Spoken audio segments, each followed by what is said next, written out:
बेटा question number ना 85, वही chapter number 9th class 10th, page number है यार 304 और क्वेश्चन नंबर है 85।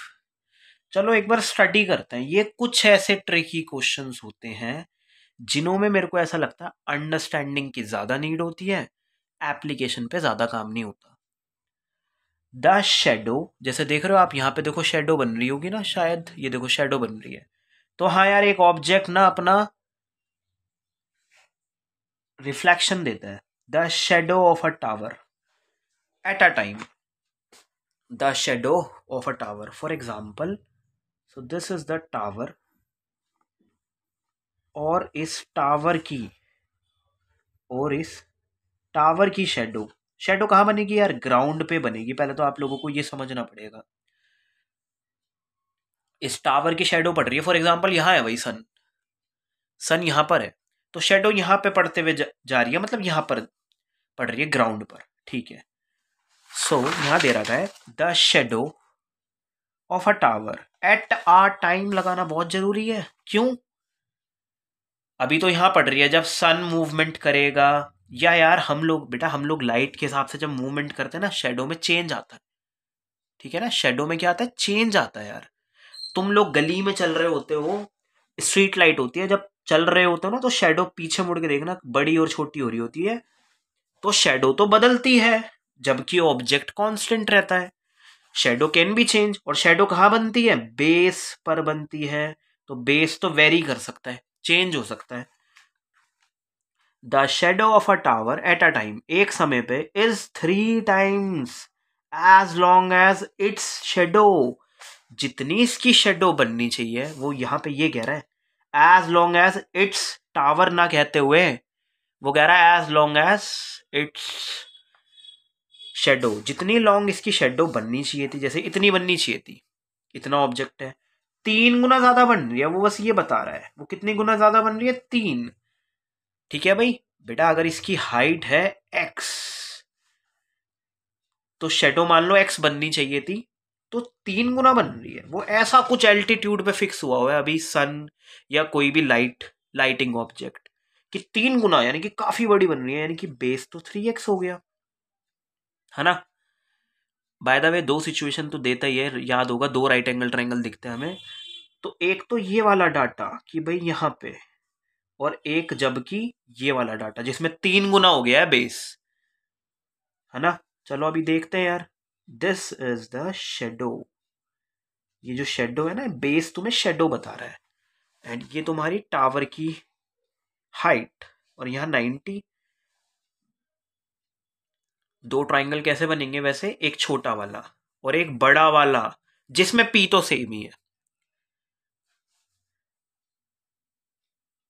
When the angle of elevation of the sun, देखो सन है एक लाइटिंग ऑब्जेक्ट, और एंगल ऑफ एलिवेशन कितना है? 60 डिग्री है। अच्छा, find the angle of elevation. देखो मुझे ये नहीं पता ये 60 है या ये 60 है, हालांकि 60 से भी नजदीक एंगल क्या होगा, हालांकि 90 के नियर अबाउट आएगा 60। एक स्टेप तो ये है मेरा। दूसरा क्या है, क्यों लिखना सही है 60? दूसरी वजह क्या है? कह रहा find the angle of elevation. ठीक है, एलिवेशन बताओ सर। एलिवेशन ये भी हो सकता है और ये भी। एलिवेशन बताओ ऑफ द सन, सन का मतलब वही सन से ग्राउंड तक की दूरी बताओ एंगल में। ऑफ लॉन्गर शेडो, बड़ी वाली शेडो की, this is the longer 3 times, इसका एंगल ऑफ एलिवेशन ज्ञात करना है, तो ये मांग रहा है। दूसरा रीजन 60 डिग्री नियर अबाउट इसके है, और कितना बड़ा एंगल होगा? 80 डिग्री पे तो क्वेश्चन आते नहीं है 10th के लेवल पे कि 80 डिग्री या 75 डिग्री, और 90 तो ये खुद है ही। तो बेटा यहाँ एक सन है, उसका एंगल एलिवेशन ये दिया, थीटा मांग रहा है यार आप लोगों से। क्या एंगल रहा होगा जो बेस 3 गुना हो गया है? तो एक काम करते हैं बेटा, क्वेश्चन एक बार दोबारा रीड कराऊंगा, बस इतना समझो। एक वर्टिकल ऑब्जेक्ट है जिसकी परछाई जमीन पे बनेगी, बेस जितनी परछाई बननी चाहिए at a time is 3 times as a long as इस शेडो, उसकी शेडो से 3 गुना भी बन जाती है कभी कभी। When the angle of elevation of the sun is 60 degree, तो फाइंड करो क्या एलिवेशन रहा होगा एंगल का जब 3 गुना बनती है।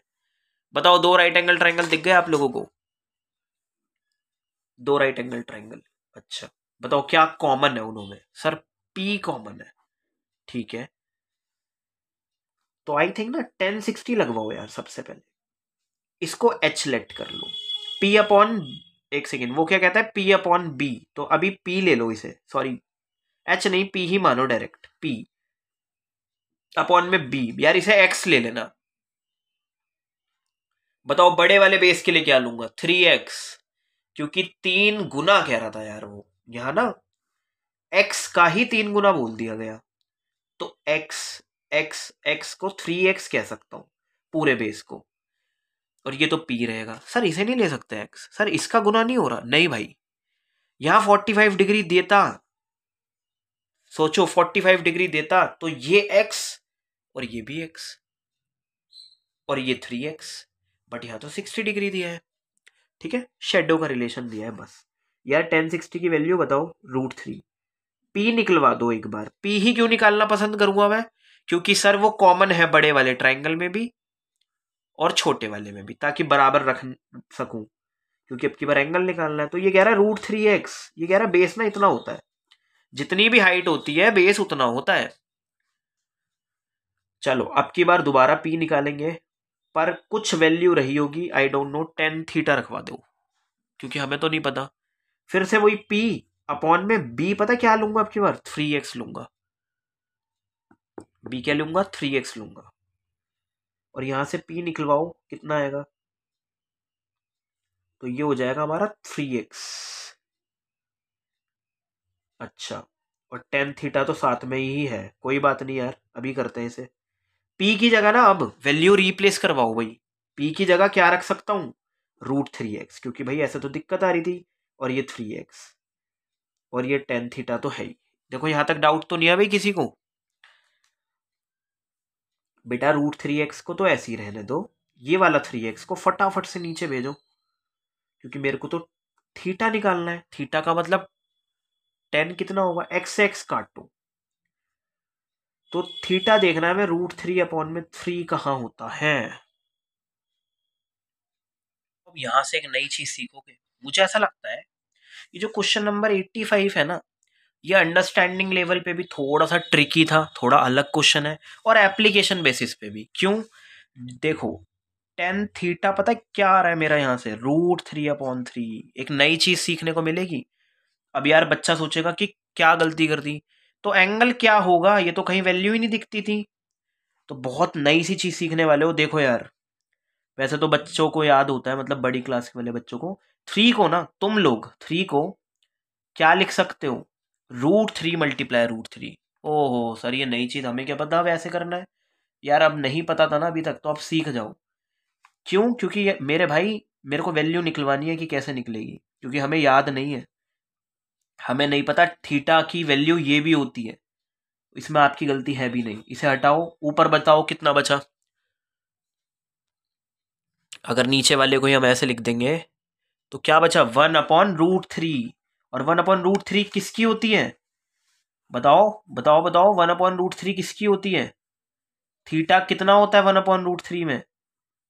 देखो बहुत सारे बच्चों को लगता है आंसर आ गया बस, देखो बच्चों को लगता है, मेरे भाई थीटा को यहीं रखो, 10 1/√3 कहाँ होता है यार, तो 1/√3 को 10 के टर्म्स में अगर लिखना है तो क्या लिख सकता हूं, 10 30 डिग्री पे होता है शायद, यस, 10 30 से रिप्लेस करा, 10 से क्यों करा, ताकि 10 से 10 कैंसिल हो जाता है और थीटा 30 डिग्री हो जाता है। देखो हमें ये नहीं पता, हम तो बस ये सोचते हैं आ गया आंसर, देखो ये चल रहा होता है, ठीक है ना, 1/√3 ऐसे। तो यार ये ऐसे करना पड़ेगा क्वेश्चन। एक नई बात जो तुम्हें ऐड करनी है अपनी सेल्फ स्टडी में, वो ये है कि ये भी किसके इक्वल होता है, 30 डिग्री के हो रहा होता है।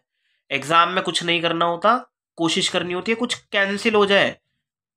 √3 को तो 3 लिखने से रहा, लिख नहीं पाऊंगा, पर 3 को तो लिख सकता हूँ √3 के टर्म्स में, तो लिखो और काटो और 1/√3, और याद रखो नई नई चीजें सीख रहे हैं यार, इसमें क्या बात है।